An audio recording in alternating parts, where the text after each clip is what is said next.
Hello everyone and welcome back. Now, in the last video I introduced you to coupled oscillators and quasi-periodicity. And in particular, you saw with the uncoupled case, whenever you have irrationally related natural frequencies of the oscillators, this leads to what's called quasi-periodicity. We saw that you get dense orbits on the torus. Now, if you spend enough time around dynamical systems experts, you'll very rarely hear them refer to it as quasi-periodic or a dense orbit. You'll often hear them say something like, it's an ergodic trajectory. So the question is, what is it that they're referring to? Whenever we talk about something and we say it's ergodic, is that the same as it being chaotic?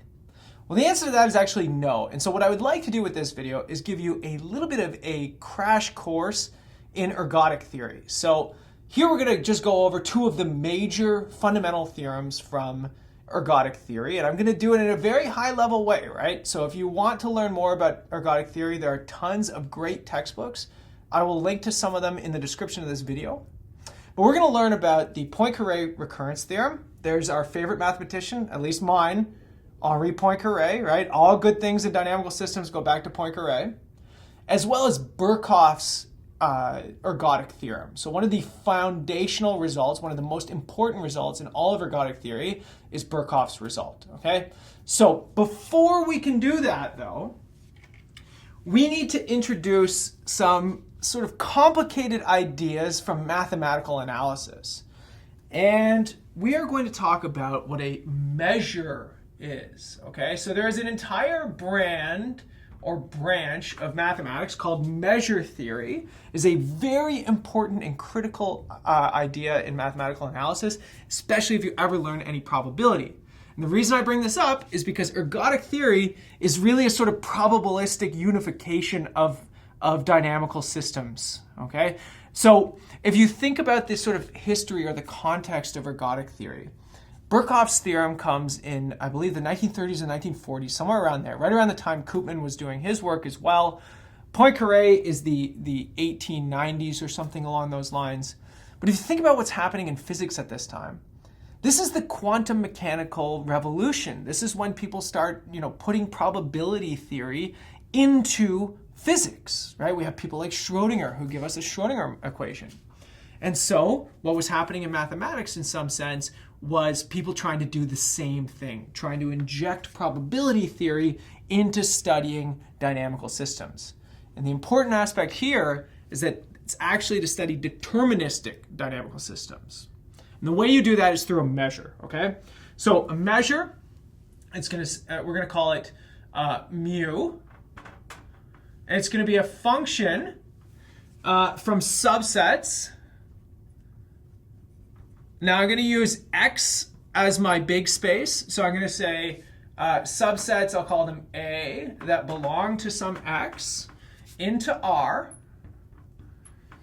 And it's going to have the following properties, okay? So such that, okay, let's look at some properties. The first one is going to be that the measure of every subset is greater than or equal to 0. And the measure of the empty set is exactly 0. Okay, so if you measure nothing, you get nothing. Everything else has to be greater than or equal to 0, but there exist things that could have measure 0 as well. Also, if you take a finite collection of subsets, you can also take an infinite collection that are all disjoint. Then, if you take the measure of the union of all of these things, this is the same as just summing up all of the pieces.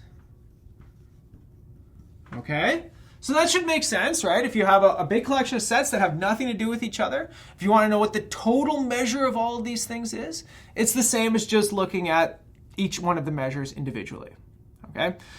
And before I start building some intuition for you, let me give you, there is no third one, but there is one other piece of this. We call something a probability measure. So a probability measure if the measure of the whole space is 1. Okay, So now let's start thinking about, what this is. Well, if you think about what measuring something is, in the real world, you're sort of assigning a number, a magnitude to something, okay? So you're assigning a way of sort of talking about maybe how big or how small it is.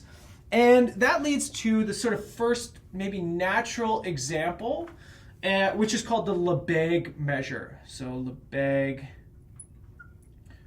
measure. And this is on the real space, so it could be on Rn. And essentially the Lebesgue measure is the way that you typically measure things. It's the length, if you're in 1D, or it's the area of a set, if you're in 2D, or it's the volume, if you're in 3D, or the hypervolume, if you're in 4D, et cetera, et cetera. Meaning something like, if I take the measure of an interval, say A to B, this should just give me the length of the interval. Okay, so essentially a measure is an abstract way of measuring something, saying how big something is, right? So this is why we're saying that it has to be non-negative. It turns out that in the Lebesgue measure, the measure of the set of rational numbers is actually equal to 0, okay? So I want you to notice here that it's not just the empty set that might have 0 measure. It could be very large sets, right? Countably infinite sets, like the rational numbers. But the thing with a measure is that we think of the things that have measure 0 as being sort of unimportant to whatever we're measuring, okay? So in some sense, you could think of the rational numbers as little atoms that are sort of sprinkled densely throughout the real numbers, right?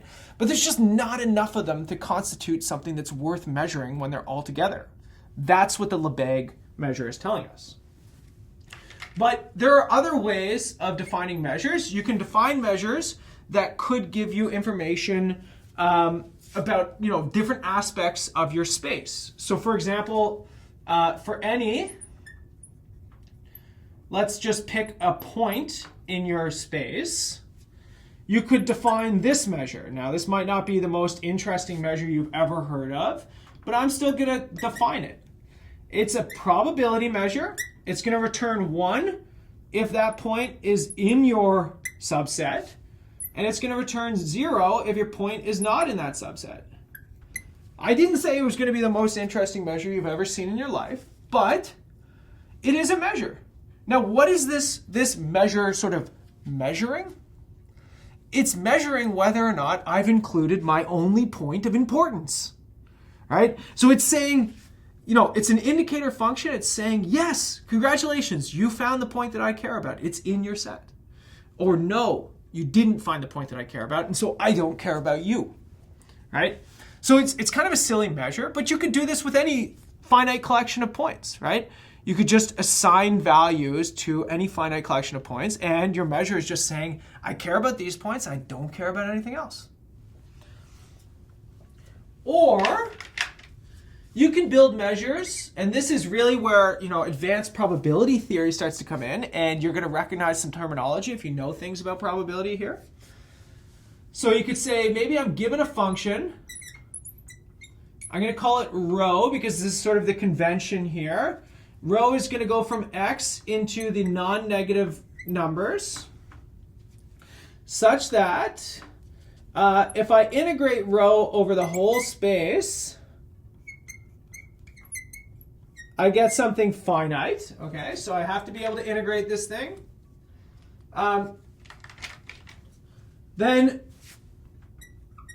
you can define a measure as just the integral of rho over that set.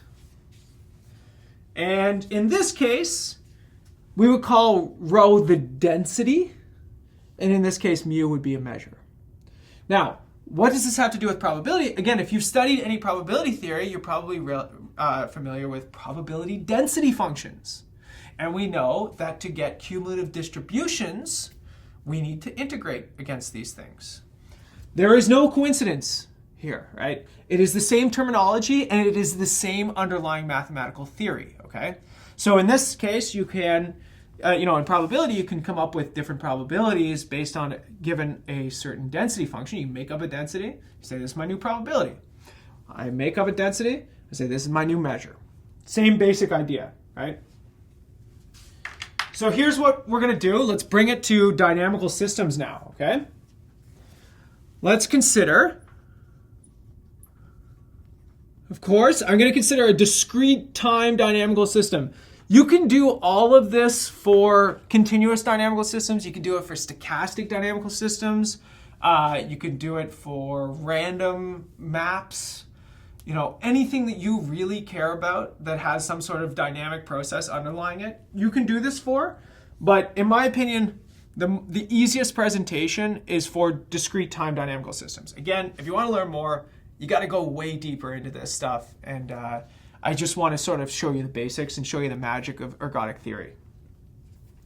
Okay, here's some more terminology. F is measure preserving. Preserving. With respect to, WRT, with respect to a measure,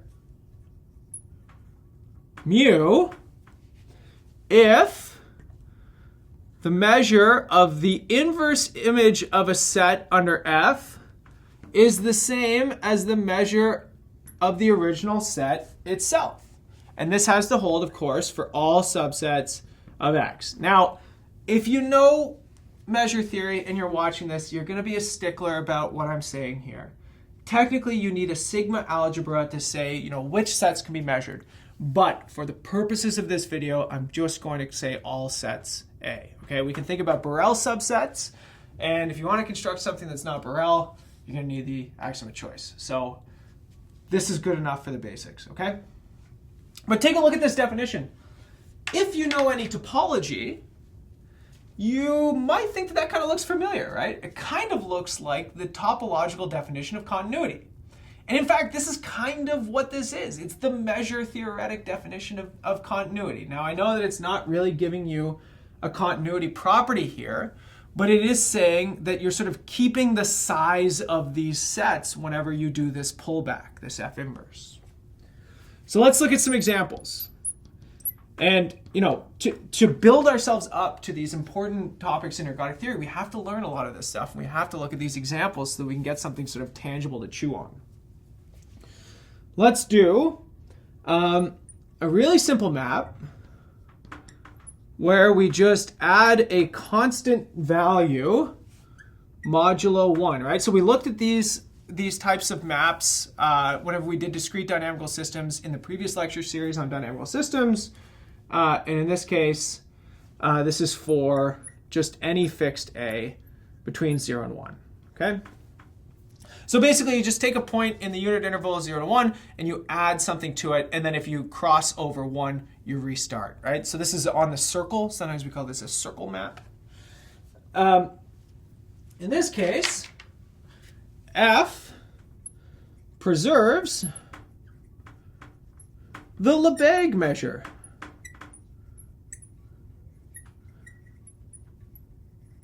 Now, that's probably not that difficult to see, right? Because what is this thing doing? It's just pushing every point forward by the same value A, okay? So if you take, a set, you push the whole set forward by A, and everybody moves together, right? So the set didn't shrink, it didn't expand. All it did was move down the line.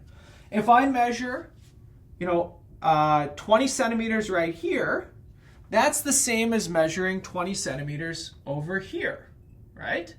So this is the sort of intuition. If I'm just sort of shifting things around like a little shell game, I'm preserving the standard way that we measure length, area, or volume. That should be intuitive to you. Let me give you a harder one.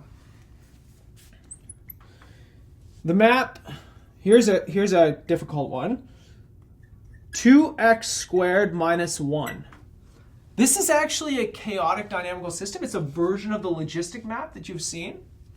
This thing preserves the measure which has a density. Okay, so I'm going to give you the measure in terms of its density. And the density is 1 over pi times the square root of 1 minus x squared on minus 1 to 1. Okay, so in this case, the space x is minus 1 to 1. This thing has asymptotes, vertical asymptotes at plus 1 and minus 1. Essentially, you know, if you plot this thing, it's a really sort of simple, symmetric looking function. And it just kind of looks like this, right? So here's minus 1, here's plus 1.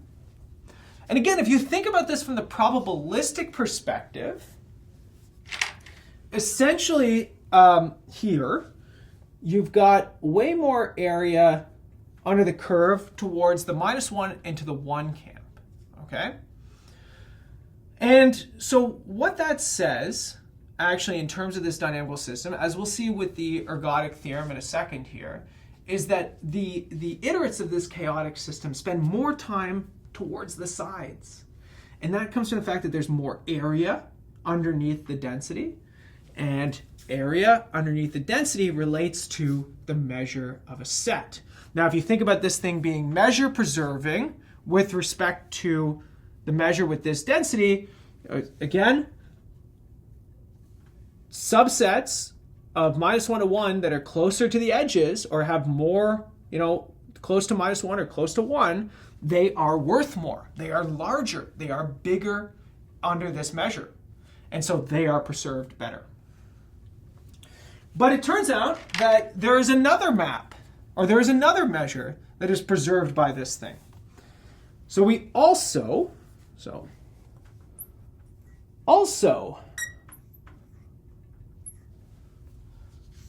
this thing is measure preserving with respect to another measure. It also preserves, all right, here I'm going to give you it. The measure, I'm going to give it to you in terms of just the measure here. It's going to be one of my little indicator measures, and it's going to be if 1/2 belongs to your set. And it's going to be if, minus 1/2. And it's going to be, 0, pardon me, if minus 1/2 is not in your set. Okay? So the question is, why? What's so special about 1/2, right? Why is it that this measure and not, say, one with 0, right? Something supported on 0. Well, actually, f of 1/2, f of minus 1/2 is equal to minus 1/2 again. So that tells you that minus 1/2 is a fixed point of your mapping. And so what makes this measure so interesting is that it's telling you if you got the fixed point or not. In fact, positive 1 is also a fixed point of this, and you could do the same thing with positive 1. And so this is a different kind of measure telling you what is important in this mapping. And it's telling you that fixed points are important, right? So it's another way of measuring the space. In fact, you could come up with all kinds of crazy measures like this, all these little atomic measures, or what these things are called, that would be supported on any of the cyclic points, right? So if you have a period 2 orbit, it could give you 1 on one element of the period 2 orbit, or it could give you 1 on the other element of the period 2 orbit, right? So you can take collections of orbits, of closed cyclic orbits for this mapping, and you can generate these atomic mappings. Okay? So not just one measure, not just 2 measures, there are infinitely many measures that this chaotic dynamical system is measure preserving with respect to. Okay, now you're an expert on measures, right? So let's actually look at some theorems. Let's start with the Poincaré recurrence theorem. So this is sometimes referred to as the first result in ergodic theory. Of course, everything goes back to Poincaré. Now, this is a very interesting theorem. So let me actually write the theorem for you. Again, remember that we're thinking about this always in the context of a discrete time dynamical system. And a discrete time dynamical system is always generated by just applying f to something. So we can actually just talk about this in terms of f itself. Let's imagine we have a function from a set back to itself. And let's imagine that it's mu measure preserving. Okay, so that means that based on the definition we just saw, it preserves the measure mu. Okay, then for all the subsets A and X, again, technically these are, all of the sigma algebra sets, but we're going to leave that aside. For all of the subsets in X, we have, all right, the measure of the set of all points in A such that there exists a capital N such that the nth iterate of that point does not belong to A for all n greater than or equal to n. Okay, it's we'll hash this out in a second. The measure of that set is 0. Okay, let's work from the outside in, okay? I've got a dynamical system generated by a map. It's measure preserving with respect to some measure mu.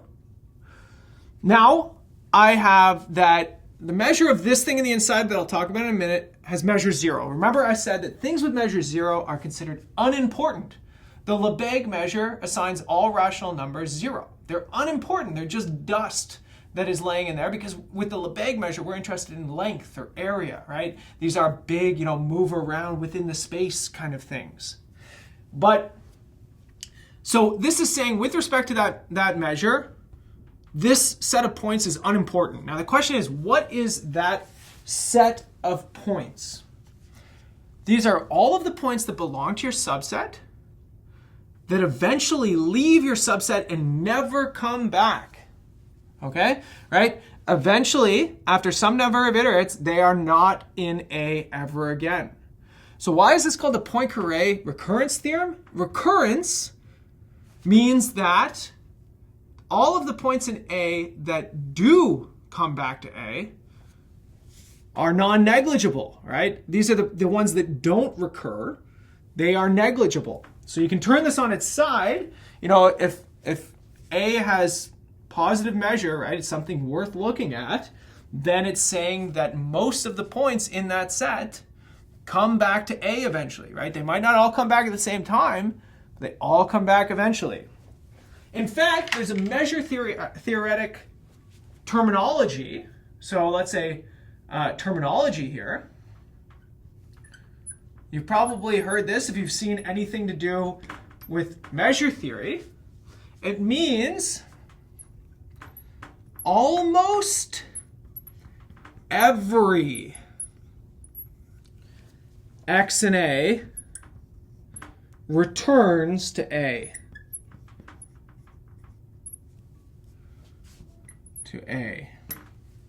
Almost every means everything but a set of measure 0. So for example, I could say that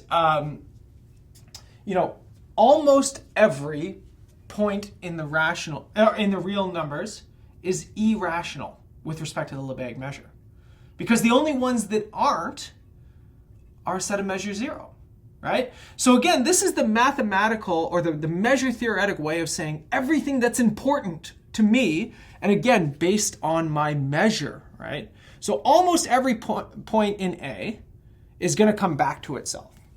Now, of course, there's all kinds of weirdness to this theorem. And the weirdness comes from the actual measure itself, right? Because we've already seen in this video that there are some measures that do a better job of measuring things than others do, right? Think about my logistic map that I showed you on the, before I erased the board.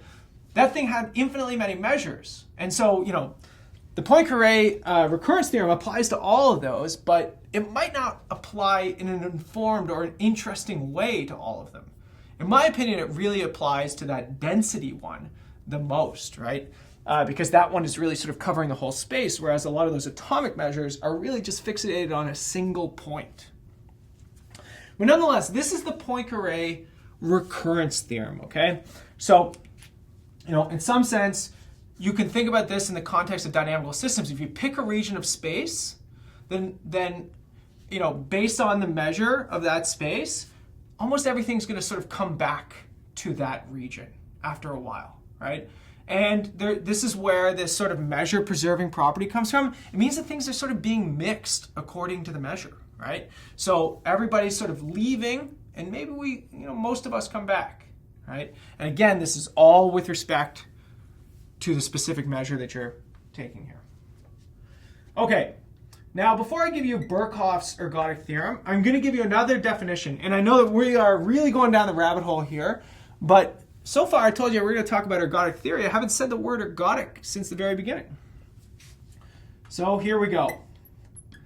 Let f from x to x be mu measure preserving. Okay, so just the same setting as the Poincaré recurrence theorem. But let's also assume that the measure of x is finite. Okay, so for example, if this was a probability measure, the measure of the space would be 1. Then f is ergodic. Here's that word. If for all subsets A in X, such that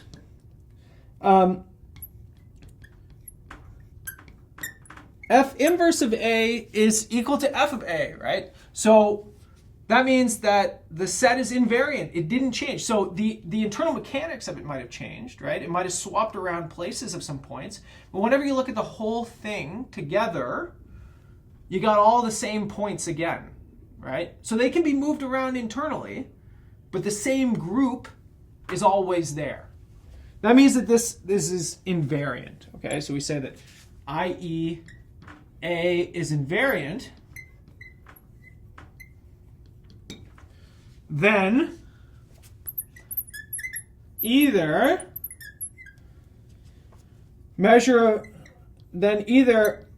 A is not important, or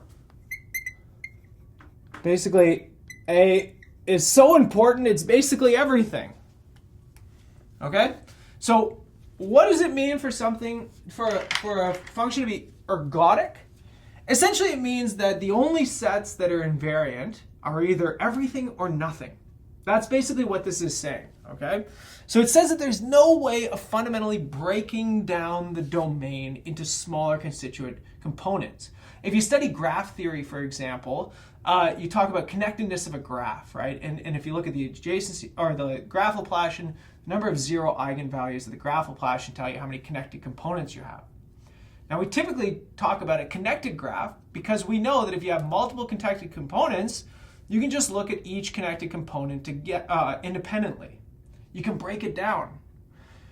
Essentially, this is like a version of connectedness, right? An ergodic function is something that can't be broken down into more fundamental components. It's either all or nothing. That's what an ergodic function looks like. Now, here's the interesting thing about an ergodic function, okay? So this is what's called Birkhoff's ergodic theorem. I'm going to give it to you right over on this side. So there's a couple different ergodic theorems. This one is named after David Birkhoff. I believe he was a Harvard mathematician. He was a contemporary with a lot of very famous names, especially B.O. Koopman, who's one of the sort of mathematicians who's really had a resurgence in the past few years. And they were all sort of working on dynamical systems in and around the same time. So you had Ulam as well. He came a little bit later, more of a physicist, but still very much interested in dynamical systems. But anyways, let's take a look at this. Here's what Birkhoff tells us. Birkhoff says, let's assume that you've got an ergodic function. So let f be, I'm going to say mu ergodic. This means that it's ergodic with respect to mu, okay? It's just sort of lazy shorthand. Then, for any what are called observable functions. I'll talk about this in a second, but for any functions from the state space into the real numbers that can be integrated in absolute value, so it's absolutely integrable, it holds that okay, let me write this and then we'll really sort of flesh this out, because this one has a lot of moving parts. It can get a little bit complicated, but I think if I explain it to you, you'll have some basis of understanding here. Fk of x, well, this is just equal to 1 over mu of x times the integral of x g of d mu. This is a terrible measure theoretic notation that I'm going to tell you in a second.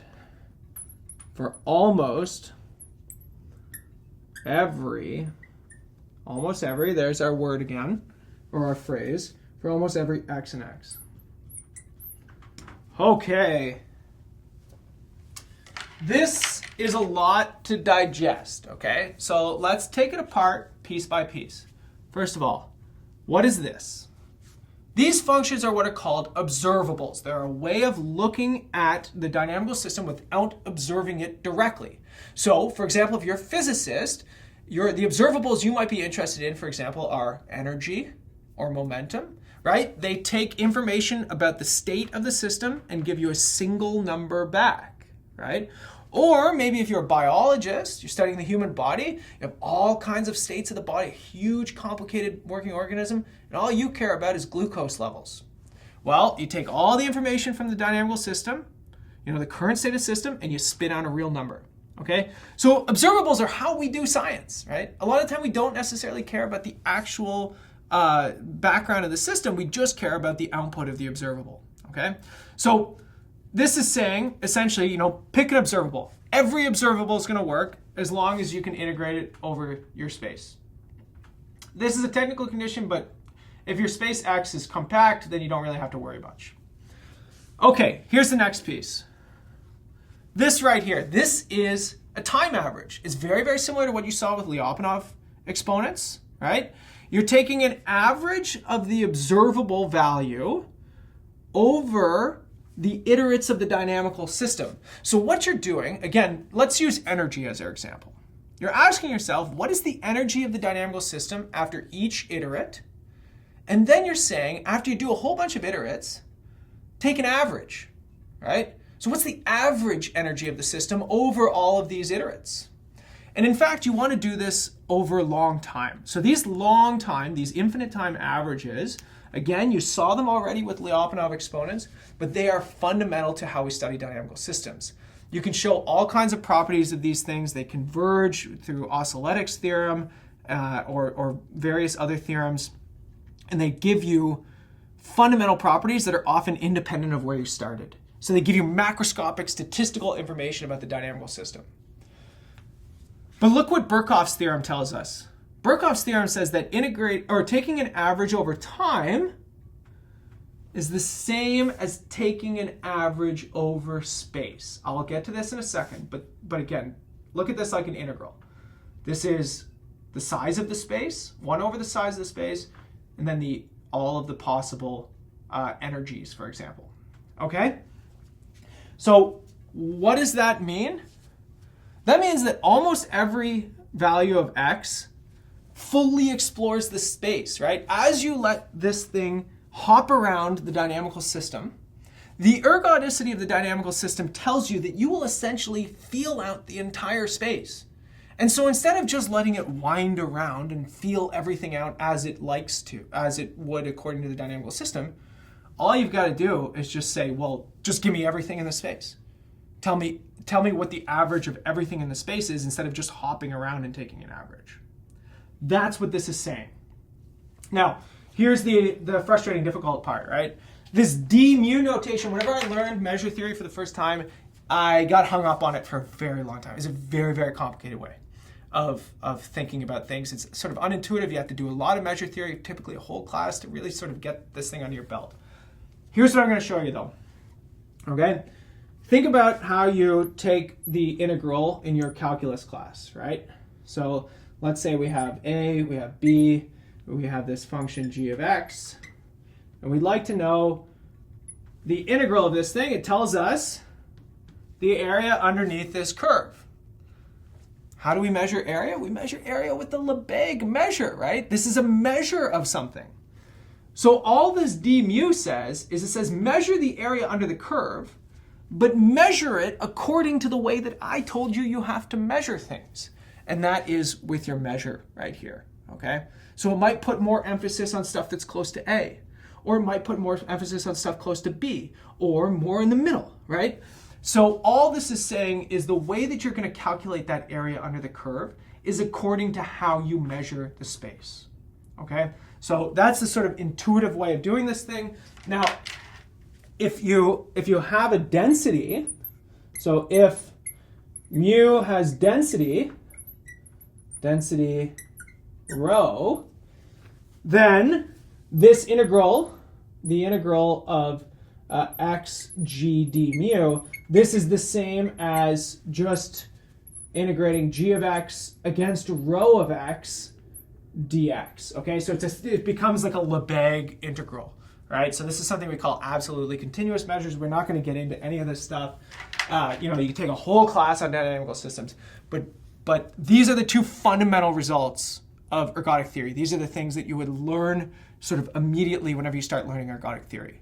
Now, what does this have to do with coupled oscillators? Why do we call the irrationally related case as ergodic? Because as time goes on, you wind all around that torus. You get a dense orbit. You felt out the whole space, right? And so you sort of filled up the whole space, and that's just the same. If you take your average over this thing, it's the same as just taking your average over the whole space. That's why we call a dense orbit for coupled oscillators an ergodic trajectory, right? So this is just the basics, right? Ergodic theory is its own semi-independent study of dynamical systems. It sort of runs in parallel with dynamical systems where they sort of weave back and forth through each other, but it's really a probabilistic interpretation of dynamical systems, right? Almost every, right? This is, everything but with probability 1, you're going to pick something that does what you want it to.